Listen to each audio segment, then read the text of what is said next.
Hello guys, welcome once again to Afroveritas, and you know how we do it here.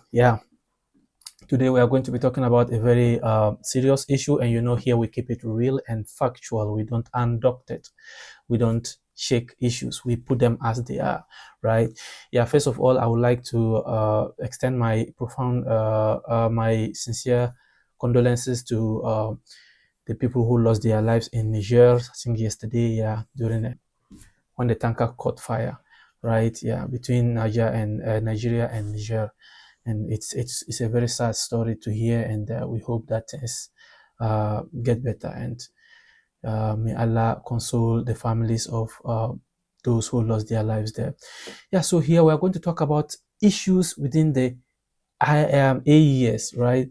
The AES partner countries, current issues that have been happening to them, and what they've been battling with.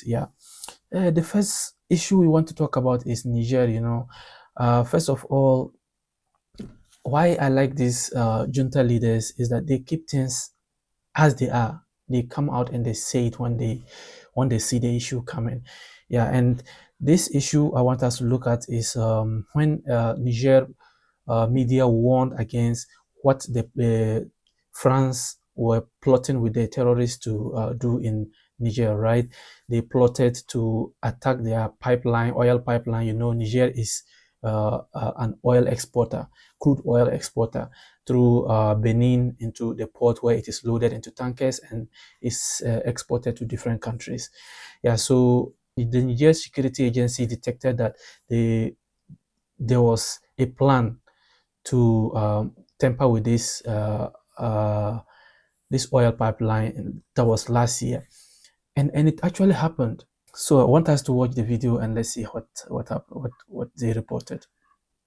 Two items were on the agenda for this meeting: reviewing the terms of their agreements, planning and conducting the operations they will soon carry out against Niger. Regarding this last point, two scenarios will be executed soon. The first scenario is related to the approach of the month of Ramadan, a period of devotion and especially of privation during which Muslims will need the necessary conditions to carry out their fasting. To break their resilience and undermine their faith, France is considering to destroy the national economic fabrics through the sabotage of the pipeline, to economically suffocate Niger, and to manipulate certain economic operators to cause a surge in commodity prices, foodstuffs of primary necessity. So last year they reported that during the Ramadan, which is a festive season for Muslims, that these terrorists were planning to attack their pipelines. And this is a plan they are plotting with, what do you call it, France. Can you imagine? Okay, you are doing business with us, and we said we are not interested in your business again. So why is it a problem? Why do you have to plot with terrorists to attack? And mind you, these people, they don't even have the might to attack pipelines. These terrorists are jobless people, right? They are people who have no jobs. They don't even have, in the first place, what are they going to gain? Yes, we know these terrorist groups were formed because they said they were fighting for the president who was ushered out, right? Now, to even think about it at the first place, if you have a president who is being protected or who is being fought for by terrorists, what do you think of such a president?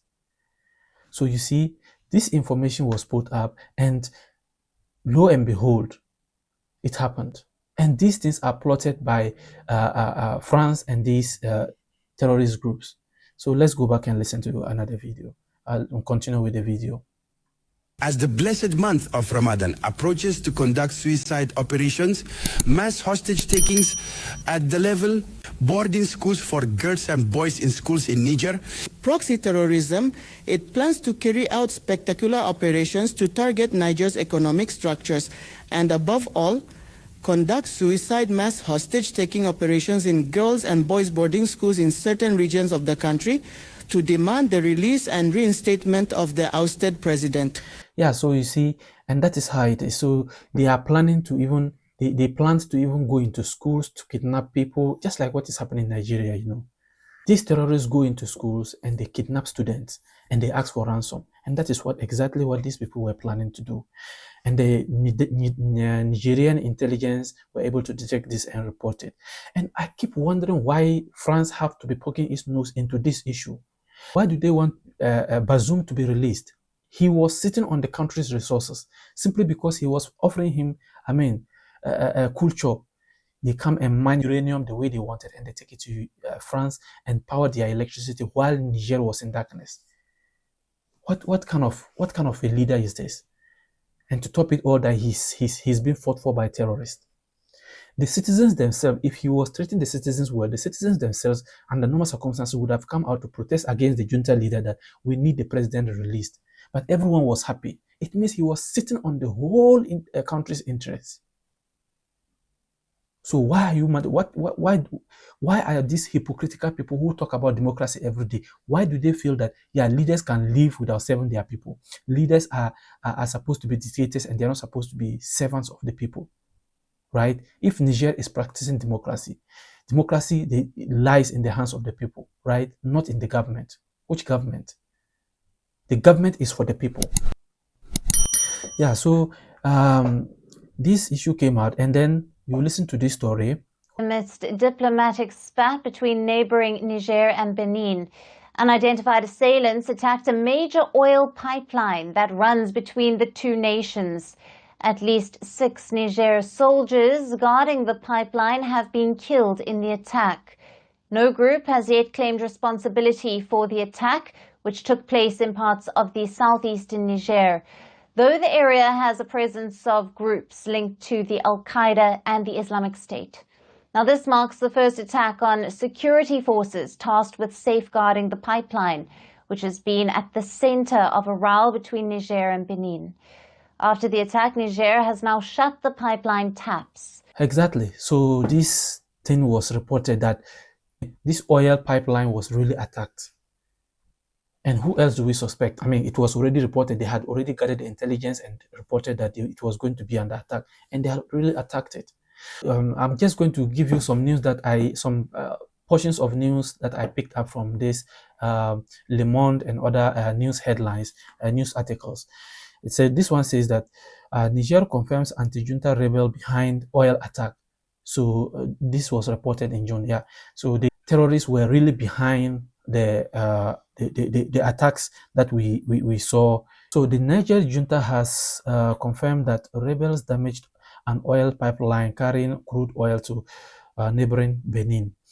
The Patriotic Liberation Front, which is fighting for the release of former President Mohamed Bazoum, who was overthrown in a coup last July, said it was behind the attack earlier this week. So it means that they themselves came out to confirm that they were behind this attack.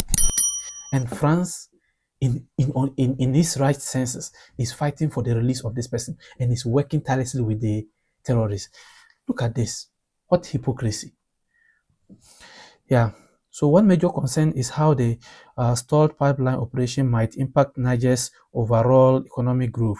The World Bank had projected that the West African nation's economy would rebound and grow the fastest in Africa this year at the rate of 6.9%, which oil exports as a key boost. So this report had come earlier, right?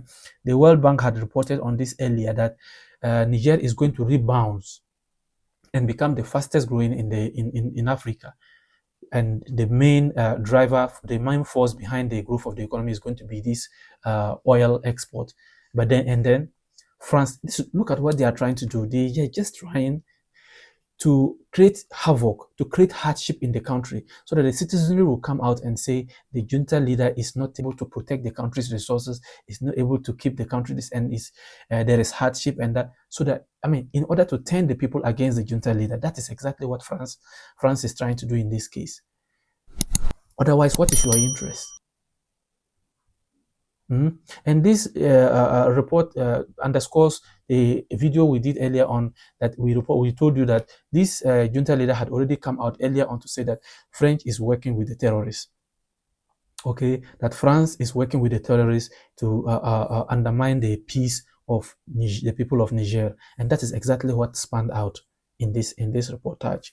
Yeah, and then on November 1, the FPL spokesman Idrisu Madaki and 3 other members turned themselves in separately in 2 towns near the Libyan border, according to Niger's army and national television. So these junta leaders had, in November, turned themselves in. They said they had given up, and they handed their weapons over to the Nigerian military in 2 different places. And you know what? Just a month before they did that, then another terrorist group was formed between Niger and Nigerian border. The name was Lakurawa. Lakurawa, the new armed group, wreaking havoc on the Nigerian-Niger border. So you can imagine.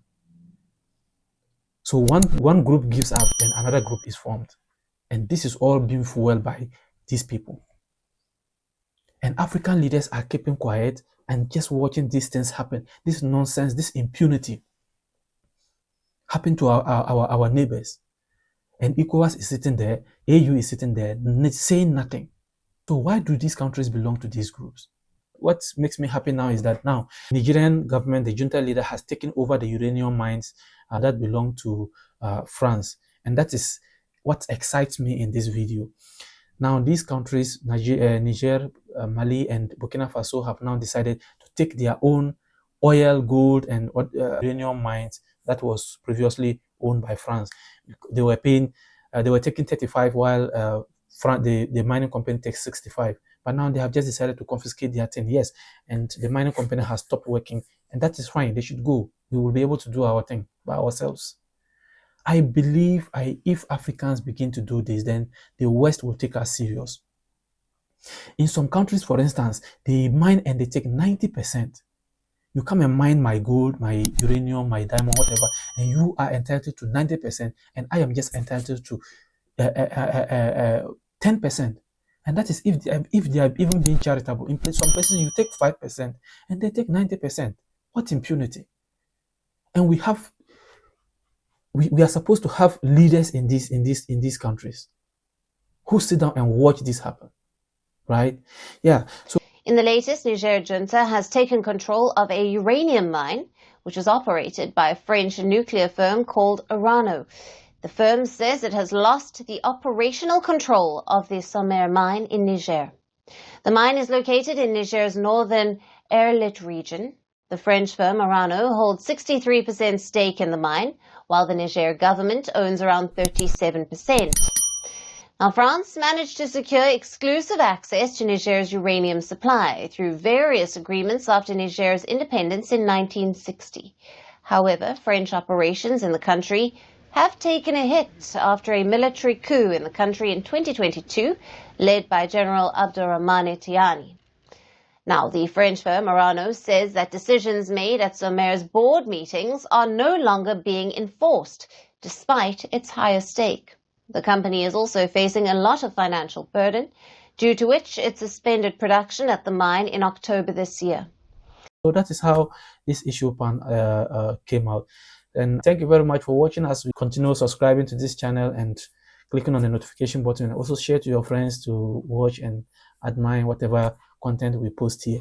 Thank you very much, and see you in my next episode. Bye-bye.